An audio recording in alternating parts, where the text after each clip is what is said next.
उड़ीसा के जीतू मुंडा का स्टोरी अब आप सब लोग जानते हैं। ये खबर अब अमेरिका में भी छप गई है, मतलब ये खबर अब इंटरनेशनल बन चुकी है और इससे आप अंदाजा लगा लीजिए कि हमारे देश का इमेज अब क्या है। लेकिन इस पर बैंक ने एक्चुअली में क्या कहा है? उनके हिसाब से ये घटना प्रोसेस की जानकारी नहीं होने से हुआ है। कुछ हद तक सही है। बैंक ने डेथ सर्टिफिकेट मांगा मगर मुंडा नहीं दे पाए। ये अकाउंट दरअसल में मुंडा की बहन के नाम पर था। उनका देहांत हो गया। बहन के अकाउंट में नॉमिनी उनका बड़ा भाई था, यानी उनकी बहन के देहांत के बाद बैंक में रखे पैसे का अधिकार बड़े भाई का था। लेकिन उनके बड़े भाई का भी देहांत हो गया और तब जीतू मुंडा पैसे लेने जाते हैं। जाहिर सी बात है, लीगली इसमें बैंक पैसा नहीं देगी, क्योंकि अगर दे दिया और कल को कोई और इस पर अपना कानूनी दावा ठोक देता है तो बैंक तो गया। अब सोच के देखिए कि क्या अगर डेथ सर्टिफिकेट जीतू मुंडा के पास होता तो क्या ये समस्या आती? इसके चांसेस बहुत कम है, शायद ये समस्या ही नहीं आती। तो अब एक सवाल उठता है कि आखिर जीतू मुंडा ने डेथ सर्टिफिकेट क्यों नहीं बनवाया?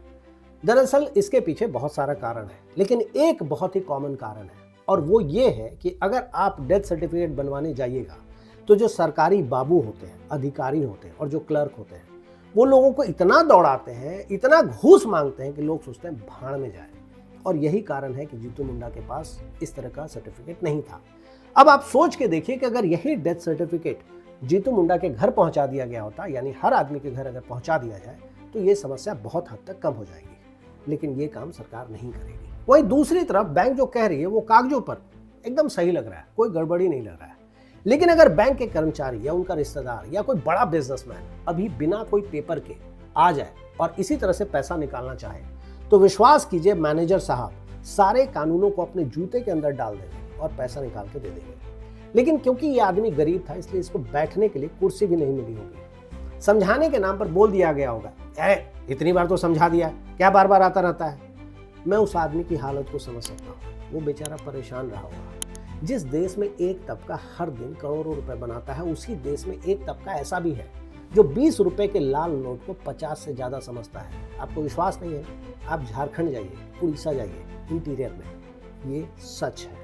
और जब इसी तरह के हालात से जूझते हुए लोग बंदूक उठा लेते हैं, तो हम यूट्यूबर और आप अपने एसी वाले कमरे में बैठ करके इन लोगों को नक्सल कह देते हैं। बहुत आसान होता है ये कहना। इसका मतलब ये नहीं है कि मैं उनके बंदूक पकड़ने को बहुत ही जायज ठहरा रहा हूँ, बिल्कुल भी नहीं। लेकिन क्या सोचने का काम हमारा नहीं होना चाहिए? शासन का नहीं होना चाहिए कि आखिर इन लोगों ने बंदूक क्यों उठाया है? दरअसल मैं ऐसे ही क्षेत्र से आता हूँ, इसलिए मैं अच्छे से जानता हूँ। आपको क्या लगता है, दोषी कौन है? जरूर कमेंट कीजिए।